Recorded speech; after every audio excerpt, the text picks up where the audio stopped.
Di Treskrimum Polda Metro Jaya berhasil menangkap 2 pelaku terkait kasus pembunuhan terhadap mayat dalam sarung. Motif pembunuhan ini terjadi karena sakit hati.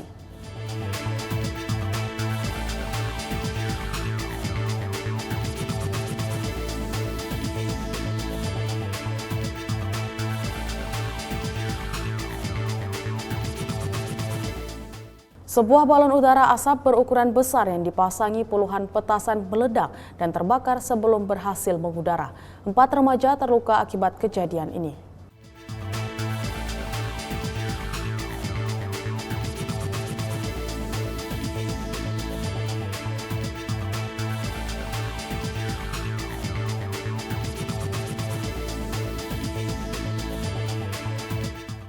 Survei Indikator Politik Indonesia menyatakan bahwa 73,9% masyarakat merasa puas dengan penyelenggaraan mudik tahun ini.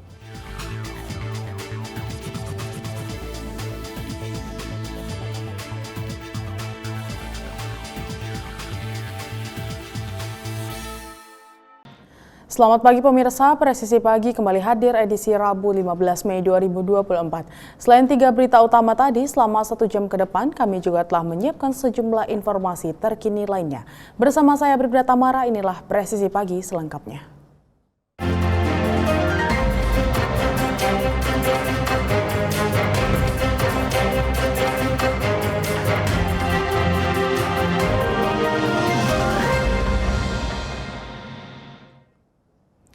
Tim gabungan yang terdiri dari Ditpol Air Bahar Kampolri, Ditpol Airut Polda Jambi, dan PSDKP telah berhasil mengagalkan upaya penyeludupan benih lobster di 2 lokasi yang berbeda di kota Jambi.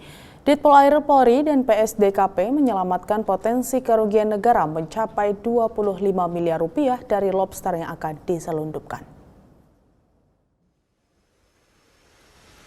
Kasubdit Gakum Ditpol Air Kolpor Airut Bahar Kampolri, Kombes Pol Doni Charles Go menjelaskan bahwa pada TKP pertama di Kelurahan Mendalo Darat, Kecamatan Jambi Luar Kota, Kabupaten Muaro, Jambi, seorang tersangka dengan inisial AD berhasil ditangkap bersama dengan barang bukti berupa 7 box styrofoam yang berisi 35.000 benih lobster dan 1 unit mobil jenis Avanza. Sementara pada TKP kedua di parkiran minimarket Lingkar Barat, Kecamatan Alam Barajo, Kota Jambi, 2 tersangka dengan inisial ATH dan A berhasil ditangkap bersama dengan barang bukti berupa 17 box styrofoam yang berisi 90.684 ekor benih lobster dan 1 unit mobil jenis Toyota Innova. Sehingga total pengungkapan kasus yang dilakukan oleh tim gabungan sebanyak 125.684 ekor benih lobster dengan 3 orang ditetapkan sebagai tersangka. Potensi kerugian negara yang ditimbulkan dari 2 peristiwa tindak pidana ini diperkirakan mencapai kurang lebih 25 miliar rupiah. Sementara penanganan barang bukti berupa benih lobster yakni dengan pelepas liaran kembali di habitatnya.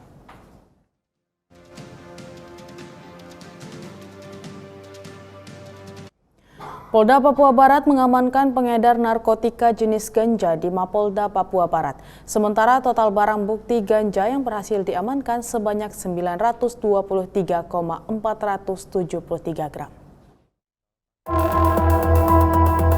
Direktorat Reserse Kriminal Narkoba Polda Papua Barat mengamankan narkoba jenis ganja sebanyak 924 gram yang dikirim oleh pengedar ganja dari Jayapura, Papua melalui jasa ekspedisi ke Sorong, Papua Barat Daya. Sementara di Res Narkoba Polda Papua Barat, Kombes Pol Indra Napitupulu didampingi Kabid Humas Kombes Pol Ongki Isgunawan mengungkapkan, dari pengembangan kasus pengedar narkoba, Dit Narkoba Polda Papua mengamankan tersangka yang merupakan narapidana Lembaga Pemasyarakatan atau Lapas 2 yang kabur melarikan diri pada Januari 2023 silam. Tersangka juga pernah terlibat kasus narkotika sebagai pengedar ganja. Tersangka inisial atas nama CK dan kita juga lakukan pemeriksaan urin, hasilnya negatif. Barang bukti yang kita dapatkan ini sebagaimana kita lihat di depan, jadi 24 bungkus plastik bening ukuran besar berisi narkotika jenis ganja dengan berat neto 923,473 gram. Kemudian satu buah potong celana pendek berwarna abu-abu, kemudian 2 buah lakban berwarna coklat, 2 buah plastik berwarna hitam dibungkus lakban berwarna coklat, kemudian 1 buah plastik berwarna putih dibungkus lakban berwarna coklat, dan 1 buah karton dan 1 unit handphone merek Redmi 9C warna biru. Untuk mempertanggungjawabkan perbuatannya, pelaku dijerat pasal 114 ayat 1 Undang-Undang RI Nomor 35 Tahun 2009 tentang narkotika dengan ancaman kurungan penjara 5 tahun atau paling lama 20 tahun penjara serta denda 1 miliar rupiah. Dari tim Humas Polda Papua Barat melaporkan untuk Polri TV. Direktorat Reserse Kriminal Umum Polda Metro Jaya berhasil mengungkap pelaku pembunuhan terhadap mayat dalam sarung yang ditemukan di wilayah Pamulang, Tangerang Selatan. Ditreskrimum Polda Metro Jaya berhasil menangkap 2 pelaku berinisial FA dan N terkait kasus pembunuhan terhadap mayat dalam sarung yang ditemukan pada 10 Mei 2024 lalu di Pamulang, Tangerang Selatan. Masing-masing pelaku tersebut memiliki perannya masing-masing, yakni pelaku FA yang berperan sebagai pelaku utama dan N berperan membantu FA mengawasi situasi sekitar TKP.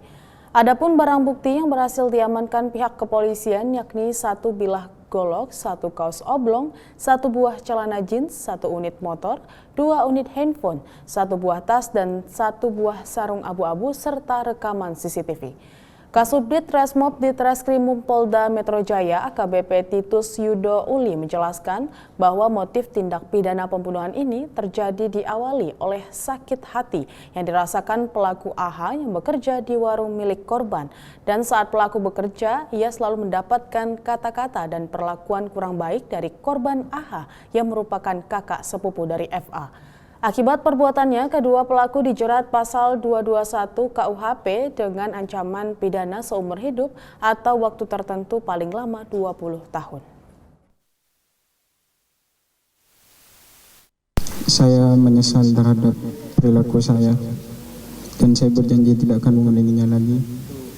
Sebenarnya sempat saya tersungkur Pak pas habis ngelakuin itu, sempat menyesal kok sampai segitunya bilang serius. Sebenarnya dari kan saya ngambilnya itu pas Jumatan, sebenarnya saya masih bisa nahan Bapak. Iya Bapak, bukan yang Jumatan itu abang saya itu Bapak. Jadi saya rencananya memang mau adu pas habis datang Jumat itu Bapak, tapi saya masih bisa nahan. Karena pada saat itu saya masih sudah jam istirahat, terus saya pas mau istirahat masih disuruh jaga lagi Bapak. Setelah sempat buron, seorang residivis sekaligus pelaku penganiayaan dengan pemberatan yang terjadi pada bulan April lalu di Kecamatan Pangkalan Baru, Kabupaten Bangka Tengah, akhirnya berhasil ditangkap tim Jatemras Polda Babel. Pelaku ditangkap tim Jatemras Polda Babel saat berada di Jalan Depati Hamzah Air Hitam, Kecamatan Bukit Intan, Pangkal Pinang. Kasubdit Penmas Bid Humas Polda Bangka Belitung AKBP M. Iqbal Surbakti mengatakan pelaku juga merupakan seorang residivis kasus narkoba pada tahun 2018 dan kasus pengancaman pada tahun 2022. Pelaku mengakui telah melakukan penganiayaan berat menggunakan senjata tajam terhadap korban seorang wanita berinisial ENS. Pelaku berdalih perbuatannya dilakukan karena memiliki dendam pribadi terhadap keluarga korban. Atas kejadian tersebut, tim langsung membawa pelaku ke rumah sakit untuk dilakukan perawatan, kemudian melimpahkan pelaku beserta barang bukti ke unit reskrim Polsek Pangkalan Baru, Polresta Pangkal Pinang, guna proses penyidikan lebih lanjut. Akibat kejadian tersebut, korban mengalami luka berat pada bagian tangan. Tim Jatanras Ditreskrim Polda Kepulauan Bangka Belitung berhasil menangkap seorang pelaku penganiayaan berat atas nama Edi, umur 26 tahun. Pelaku merupakan warga Desa Air Mesu. Yang bersangkutan ditangkap di Kelurahan Air Hitam, Kecamatan Pangkalan Baru di Jalan Depati Hamzah. Pada saat ditangkap, pelaku mengaku perbuatannya. Kemudian pelaku berdalih bahwa penganiayaan berat itu dilakukan atas dasar dendam pribadi. Korban adalah seorang perempuan dengan inisial ENS. Pada saat mencari barang bukti, pelaku berusaha melarikan diri. Akhirnya petugas melakukan tindakan tegas terukur. Atas perbuatan pelaku kini dibawa di Polsek Pangkalan Baru untuk dilakukan pemeriksaan dengan intensif. Unit Reskrim Polsek Wangon Polresta Banyumas berhasil mengamankan 2 orang lelaki yang melakukan aksi begal motor. Kedua lelaki berinisial GYR 24 tahun dan DYN 24 tahun diamankan atas dugaan kasus tindak pidana perampasan sepeda motor yang terjadi di Jalan Raya Desa Banteran, Kecamatan Wangon, Banyumas, Jawa Tengah. Kapolresta Banyumas Kombes Pol Edi Suranta Sitepu melalui Kapolsek Wangon AKP Wawan Dwi Leksono mengatakan pelaku mengambil atau merampas sepeda motor korban dengan cara memepet sepeda motor korban, lalu pelaku menodongkan pisau ke korban agar menyerahkan sepeda motornya. Setelah menindaklanjuti pelaporan, petugas kemudian berhasil mengamankan kedua pelaku. Berikut barang bukti sepeda motor korban. Untuk mempertanggungjawabkan perbuatannya, kedua pelaku ini dijerat pasal 368 KUHP, junto pasal 55 ayat 1 ke 1 KUHP. Polsek Wangon Polresta Banyumas berhasil mengamankan 2 orang pelaku berinisial GYR 24 tahun dan DYN 24 tahun warga Kecamatan Lumbir. Diamankan pada hari Senin 13 Mei 2024. Kedua lelaki tersebut diamankan atas dugaan kasus tindak pidana perampasan sepeda motor yang terjadi di Jalan Raya Desa Banteran, Kecamatan Wangon pada hari Minggu 12 Mei 2024 pukul 02.00 dini hari. Kedua pelaku diancam pasal 368 KUHP, yaitu pasal 55 ayat 1 ke 1 KUHP. Polres Tanjung Balai menggelar konferensi pers ungkap kasus pencurian kendaraan bermotor yang dipimpin langsung oleh Kapolres AKBP Yon Ede Winara di lapangan apel depan Polres. Dari hasil penangkapan tersebut, petugas menyita sejumlah barang bukti di antara 16 unit sepeda motor, 1 unit handphone, 1 buah kunci T, 3 set pakaian, rekaman CCTV, dan 3 buah BPKB dan STNK.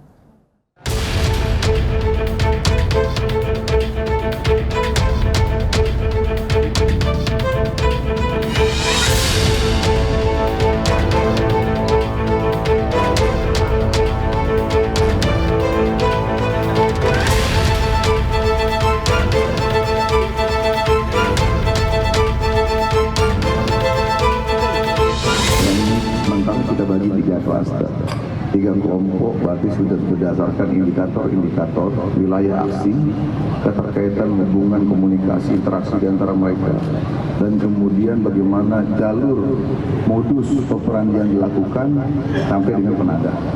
Untuk dapat dikategorikan sebagai ini sindikat apa tidak, saya rasa ini adalah kegiatan yang berulang, tinggal hanya masalah bahasa saja. Ulang dan kita masih terus kembangkan. Untuk penada itu ada 3 orang. Dari 8 ini memang hanya ada 7 yang curangi.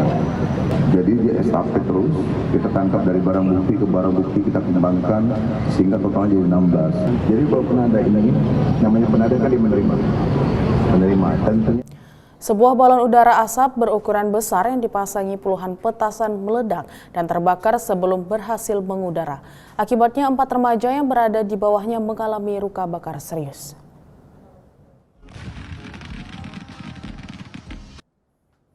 Insiden itu terjadi di tepi lapangan desa yang berdekatan dengan pematang sawah di Kecamatan Balong, Kabupaten Ponorogo, Jawa Timur. Kapolsek Balong AKP Agus Wibowo mengatakan 4 remaja yang menjadi korban kini dirawat intensif. 1 orang diantaranya bahkan harus dirujuk ke IGD RSUD Dr. Harjono Ponorogo karena luka bakar di sekujur tubuh. Kejadian tersebut bermula dari sekelompok remaja yang hendak menerbangkan balon udara asap berukuran besar. Ketinggian fisik balon diperkirakan antara 7 hingga 10 meter dengan diameter tengah sekitar 5 meter. Namun balon udara yang disertai dengan puluhan petasan tersebut tiba-tiba meledak saat hendak diterbangkan. Pihak kepolisian telah mengumpulkan barang bukti dari peristiwa tersebut, diantaranya berupa sumbu balon, kertas bekas petasan, petasan yang belum meledak, dan plastik balon. Sejauh ini pihaknya telah melakukan pendataan kepada warga atau pemuda yang telah terlibat dalam penerbangan balon udara tersebut, termasuk asal-muasal pendanaan pembuatan balon.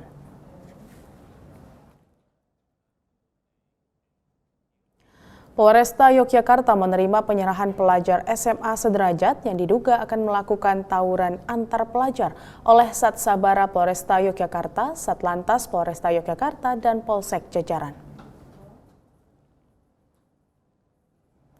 Petugas mengamankan sejumlah pelajar SMA sederajat Kota Yogyakarta yang diduga akan melakukan percobaan tawuran antar pelajar yang kemudian dilakukan pemeriksaan terhadap seluruh pelajar tersebut. Dari hasil patroli tersebut, petugas menyita sejumlah barang bukti diantaranya 5 buah petasan kembang api, 2 buah piloks, 1 unit kendaraan roda 2, dan 2 unit handphone. Patroli pelajar ini berawal dari laporan masyarakat akan adanya sekelompok anak muda berpakaian seragam sekolah abu-abu putih yang berkerumun di Jalan Sido Bali, Umbul Harjo. Selanjutnya, regu patroli mendatangi TKP dan membubarkan kerumunan tersebut untuk diamankan ke Mako Polresta Yogyakarta. Sebanyak 23 orang didata dan diberikan pembinaan agar tidak mengulangi kegiatan tersebut agar terhindar dari tawuran perkelahian atau kejahatan jalan.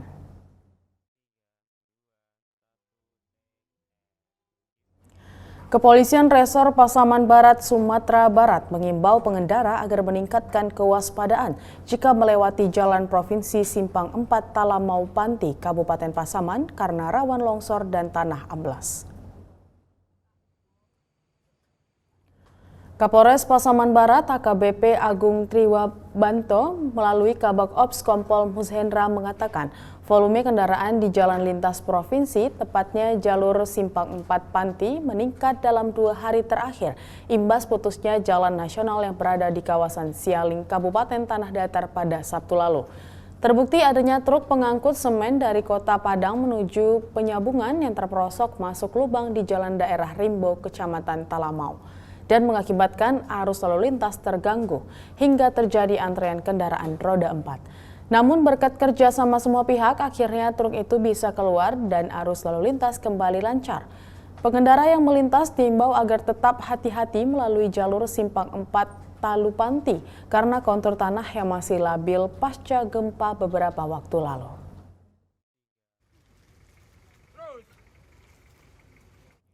Tetaplah bersama kami, Presisi Pagi akan segera kembali.